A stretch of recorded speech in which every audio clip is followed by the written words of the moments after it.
Olá, eu sou Márcia Medeiros e esse é o canal Monólogos. Neste vídeo especial para a playlist Idade Média, vou falar um pouco mais sobre a questão das estruturas demográficas e agora me atendo ao período da Alta Idade Média, que corresponde aos séculos 8 até o século 10. Fiquem ligados.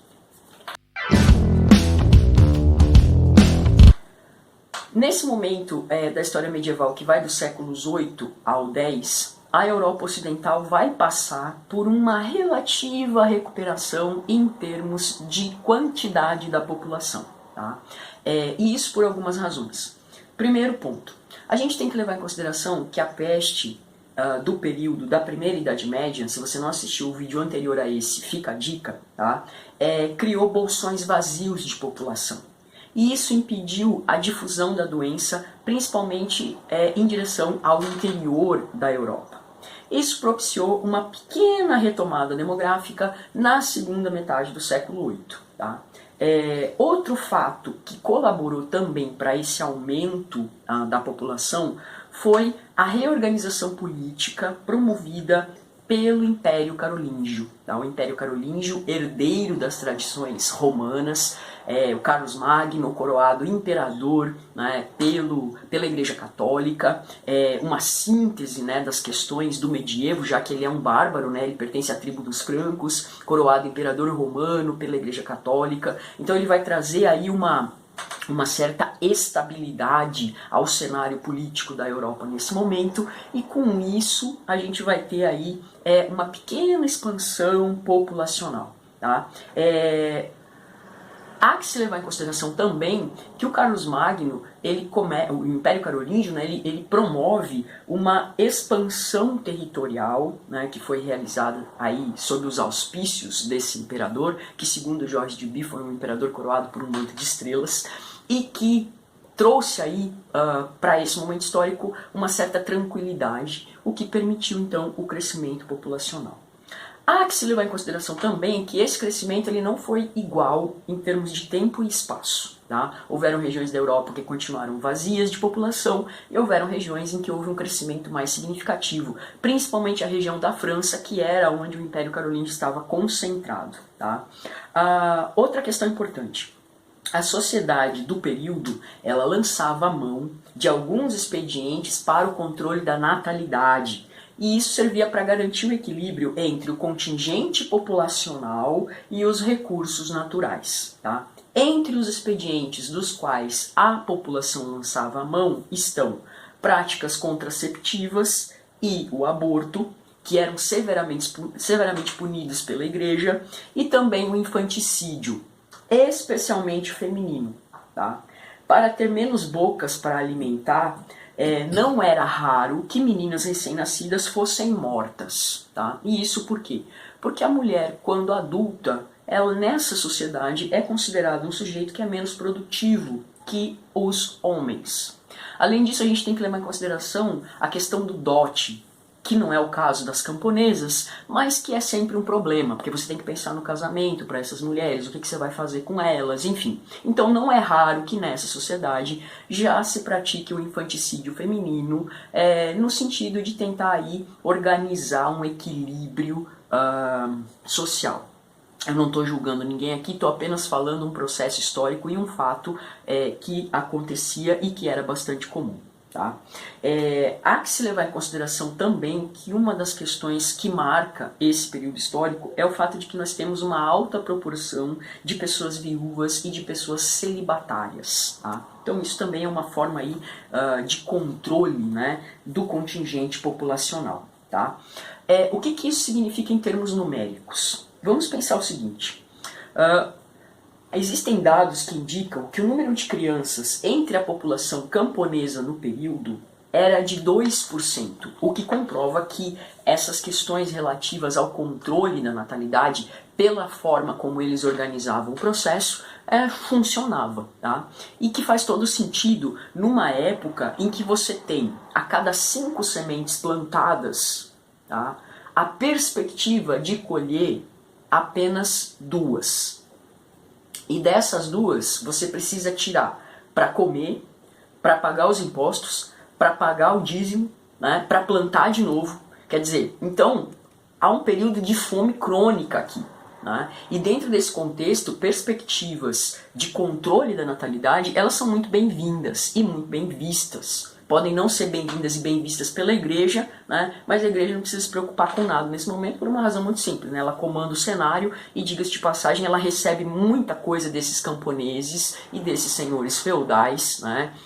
Porque a gente tem aí teorias de Gládio, né? O poder espiritual, o poder econômico, o poder laico, o poder eclesiástico, são coisas que eu vou falar para vocês em outros vídeos. Mas vamos dizer assim, é muito cômodo para a igreja falar um monte de coisas aqui porque ela não está passando pela mesma necessidade, pelo mesmo tipo de sofrimento que os camponeses estão. Aliás, quem quiser saber mais sobre isso, aconselho severamente a assistir um filme chamado O Nome da Rosa, que é um dos melhores filmes aí que fala sobre esse período histórico, que teve como consultor simplesmente um dos maiores medievalistas que esse mundo já produziu, que foi o Jacques Le Goff. Tá? Mas enfim, vamos falar da recuperação populacional, que é o tema desse vídeo. Né?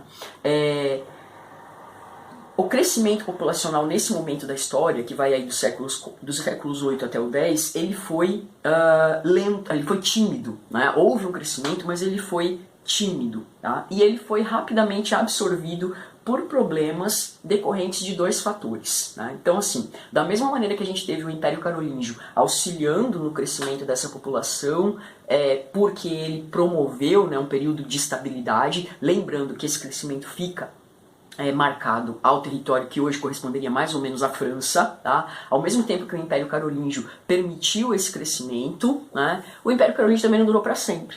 Né? Então, o fim do Império Carolíngio ele vai marcar um momento em que nós temos um novo recuo populacional.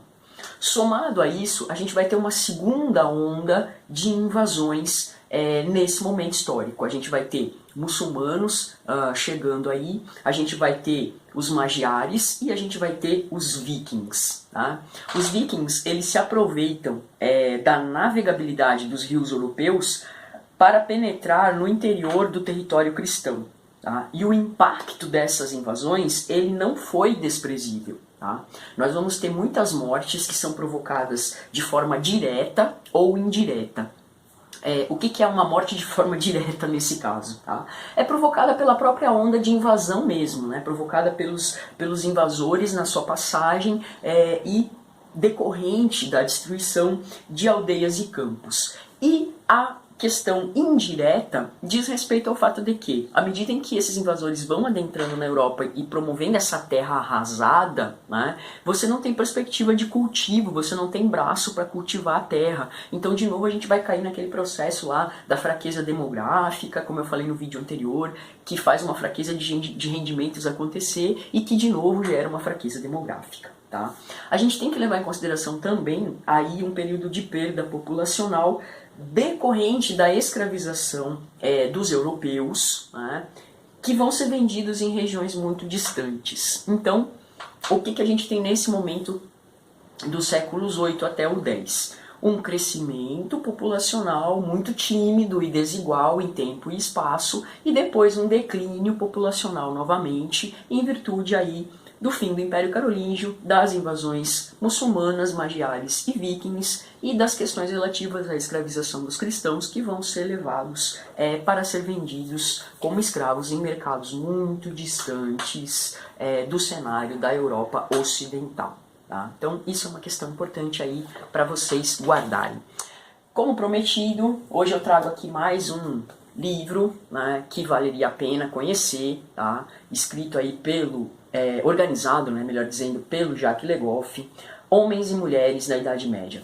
Esse livro aqui é bastante interessante pelo fato de que, bom, primeiro deixa eu apresentar um pouco do Jacques Le Goff, né? Um dos maiores medievalistas que esse mundo já produziu, um historiador francês internacionalmente conhecido, e ele fez dos estudos medievais, principalmente os séculos 12 e 13, a obra da sua vida. Ele dedicou a vida toda a esse processo. Ele é um cara que não acredita na Idade Média como sendo um tempo catastrófico, né? É a mesma lógica que eu compartilho, e nesse livro aqui, né, Homens e Mulheres da Idade Média, nesse livro aqui, o Le Goff traz uma série de personagens que foram importantíssimos para o universo do medievo e traz um pouco das suas trajetórias históricas, de biografia, enfim. Então a gente vai ter aqui pessoas como Átila Uno, Clovis, Carlos Magno, Abelardo e Heloísa, Ricardo Coração de Leão, Saladino, São Francisco de Assis, Marco Polo, Joana d'Arc, Boccaccio